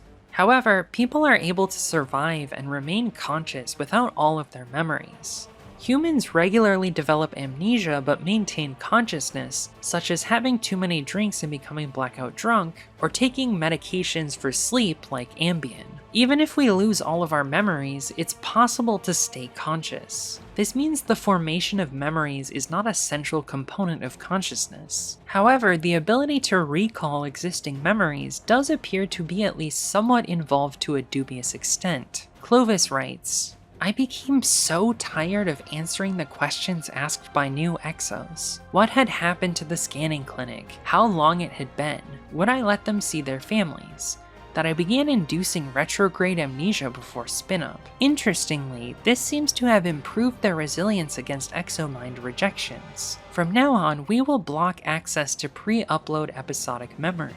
We should also consider a built-in procedure to block memories formed after the Exobody transubstantiation, returning them to a factory state should the need to restart occur. It would be very difficult to actually track down and delete the full memory engrams, since they are stored in so many scattered parts of the brain. Instead, we can tourniquet off associative access to those memories and let them wither away in isolation. A memory is not a recording after all. It is a set of instructions to reenact a brain state, choreography for a play, and like any play, it will fade if left unperformed. As Clovis said, we gradually forget our memories if we don't recall them often enough. However, this is an oversimplification.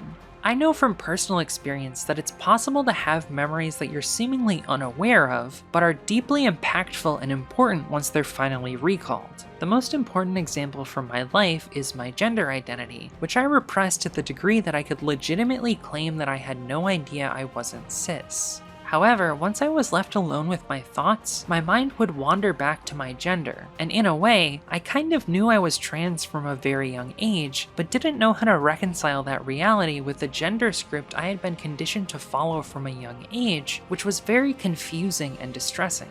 My mind was literally split between two realities, creating a situation where if you try to explain certain memories in context with their contemporaries, my behaviors and impressions about my identity contradict each other. It's as if I was actually able to divide my mind into an outward consciousness that played the gender role expected of me faithfully without question, and an inner consciousness that broke from the script because it didn't match my internal sense of self. In a way, I always knew I was trans, but I also didn't until that denial was fractured in my late teens. It was Schrodinger's cat, the superposition of two realities in one mind. After my personality began to reunify after the unveiling of my gender identity, I was left to pick up the pieces with lots of therapy. I have been able to retain many of those memories my outward consciousness lacked, but it still freaks me out that there were in essence two personal identities within the same brain for an extended period of my adolescence. In the years since, I've learned this complicated experience of memory is a common feature of post-traumatic stress, and even now I'm still dealing with the ramifications of surviving that trauma. In even more extreme cases, traumatic brain injuries can induce amnesia, causing people to forget important memories. This is sometimes curable and other times not. People experiencing amnesia appear to remain conscious minds, so losing your memories isn't pure annihilation. It's simply a partial destruction of your consciousness, changing your personality by limiting access to the memories that made you react in certain ways in certain situations. Clovis tinkering with the memories of Exos without their consent is horrifying to me. If I was uploaded to an Exobody, I would want access to all of my memories, even the most painful ones, because they made me into the person I am today.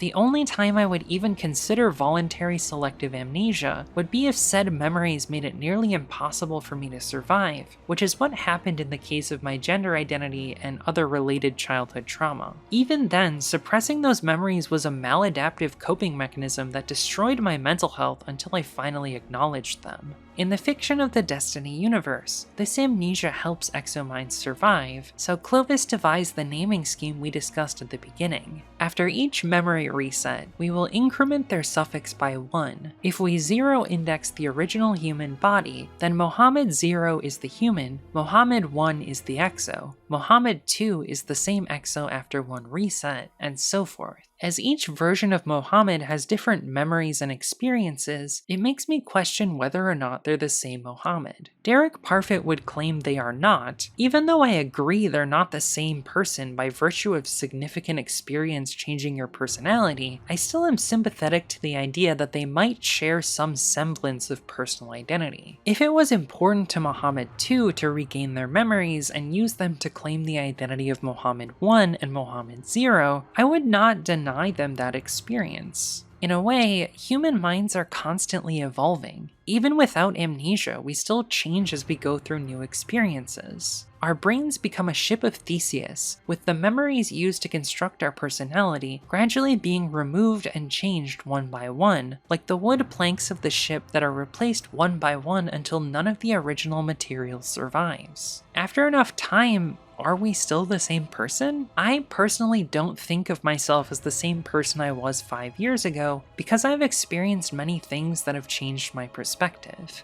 It still begs the question though, are those Exos the same person after each memory wipe, or are they a partial reconstruction of the previous version? Human consciousness and personal identity are the ship of Theseus, slowly being replaced and growing into something different, but so gradually there's never a discontinuity. Because it's a paradox and we have no way of proving that an Exo is the same person as the human they're descended from, it's helpful to use the fictional convention of sharing the same personal identity, even if it is a fiction.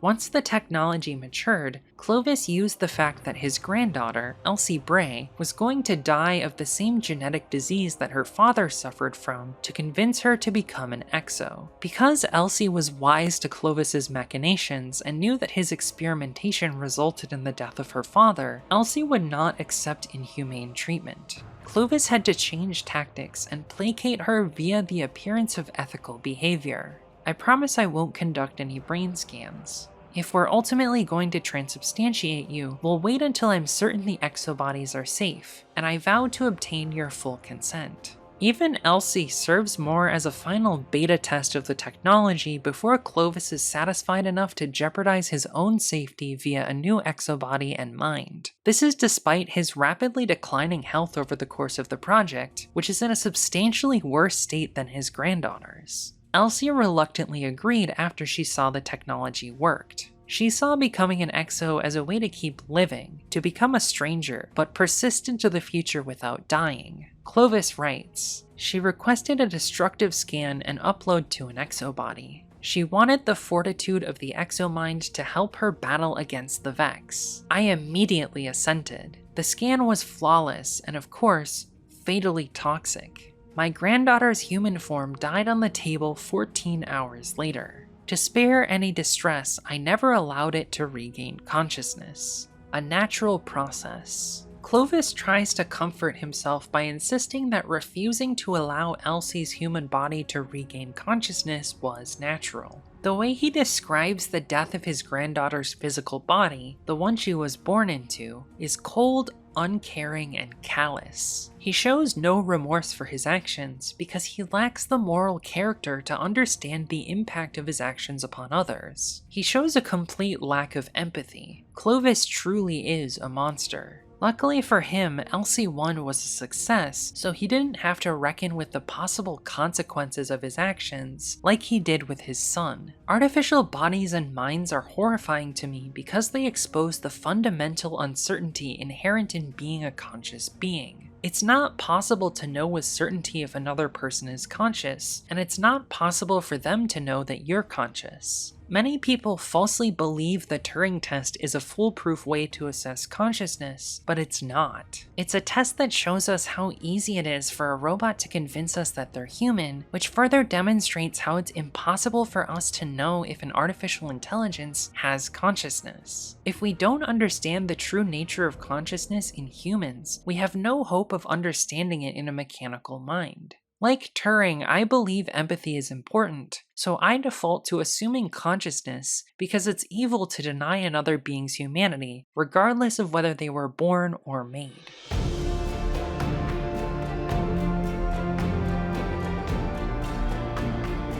Eventually, the Vex infection of Europa and the maturation of the Exobody and Exomind convinced Clovis it was safe enough to risk his own demise, something he disturbingly didn't pay much attention to for his employees and even his own children. I will escape this polluted husk and pass into my eternal form, one final, perfect image of my mind, backed up forever in ultra-stable quartz, and then installed to live on in the bodies I have devised. One copy of that scan will go into the Deepstone Crypt to watch forever over the fountain of the Alkahest. Another to my assistant, to be my chariot into eternity.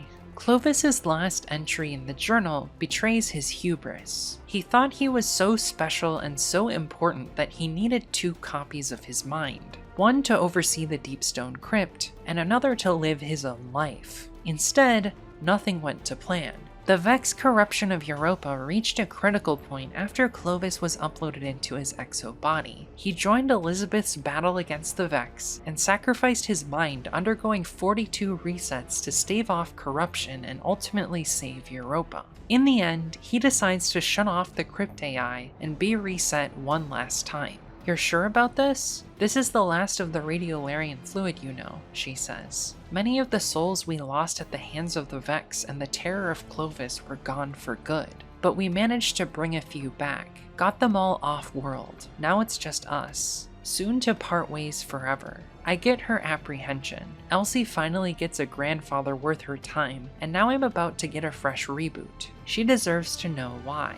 When we added bank E1815 to your current imprint, all those memories came back to you, about your family, sisters, brother, mother and father, about the pain, the loss, the guilt. Yeah, Elsie, I caused that. You're not him. I'll always be the ghost of him, no matter how hard we try to ignore it. And you deserve to be free from that person. She bows her head, which tells me she agrees. It pains me to no end. There was a world where we were a happy family. This isn't it. We both know it. I place a tablet in front of her. What's this? It's his journal. Yours if you want it. Lock it away if you don't. It's mostly encrypted anyway. I read it a bit. The kind of person I was. Fear-driven, obsessed with legacy. I won't become that. Not again. It's time for you and your siblings to rebuild the Bray legacy the right way, or tear the whole damn thing down. Do me a favor? I ask. Anything. That nickname the other Exos gave me. Add it to my imprint? With my number? She laughs. It's good to hear it one more time. You really like it, don't you? It's growing on me. Okay then, Banshee. I step into the pod. Doors close. I give her a little wave. Let's see what 44 has in store.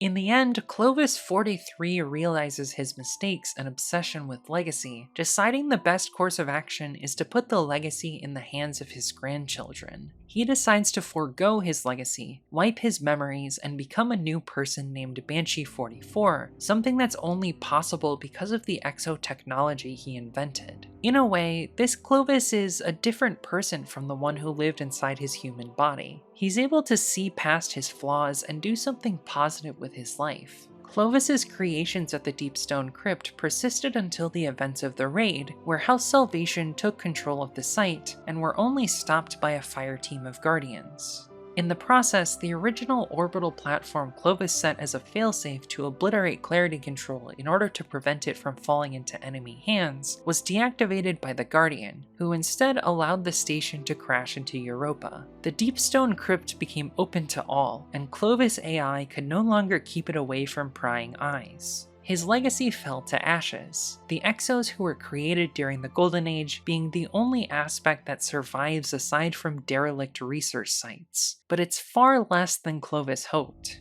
He would never become the Luca of human thought, and humanity still has not colonized the galaxy. Instead, he became Ozymandias, the figure from the titular poem by Mary Shelley. Clovis's obsession with legacy allowed him to create great things like the Exos, but ultimately became his downfall, a fatal flaw that poetically destroyed him. A desire for legacy is a very human thing. Many raise children as a way to create a lasting legacy, while others create art that will persist after their death, and still others create monuments. Ultimately, the legacy we leave will not be decided by us. It will be decided by those we impact during our lives, positively and negatively. The best we can hope for is to be remembered for the one good thing we did, rather than the imperfect and ultimately human flaws. Clovis's shortcomings aren't what I want you to take away from the Deepstone Crypt. The part that's important, the deep horror that must be rectified, and the reason Clovis failed to secure his legacy is his fatal flaw. His motivations of pure self-interest, self-aggrandizement, and survival at any cost blinded him to the true good he could do with his project. He acted secretly and unethically the whole way, not trusting those he worked with or even his family with the whole truth of the crypt. He violated people's autonomy and manipulated them, wielding their desire for a more perfect body, a more comfortable existence, and in many cases mere survival, so that he could use them like lab rats, unable to consent to his unethical tests, pawns to be sacrificed to advance the technology for a more perfect mind and body until he deemed it ready for himself. That he did not partake in the treatment until he had committed numerous horrifying atrocities against his patients tells you everything you need to know about Clovis Bray. His patients need autonomy because what they want is real and core to the human condition. Nobody feels their body is perfect. There are things we can do to make our bodies feel like home, but they alone will not bring you perfection and immortality. The true horror of the Deepstone Crypt is reckoning with your imperfections and learning that while you can't change everything, you can improve your life and body. I'm not going to pretend that's easy, because I know more than anyone how difficult that reality truly is economically, physically, and mentally. Even if you achieve your dreams of that perfect exo body, it would itself be full of imperfections. Clovis was no divine deity capable of perfection and lasting influence. He merely thought himself to be. The true horror of the Deepstone Crypt is the same horror many of us face in our lives, the horror of being flawed.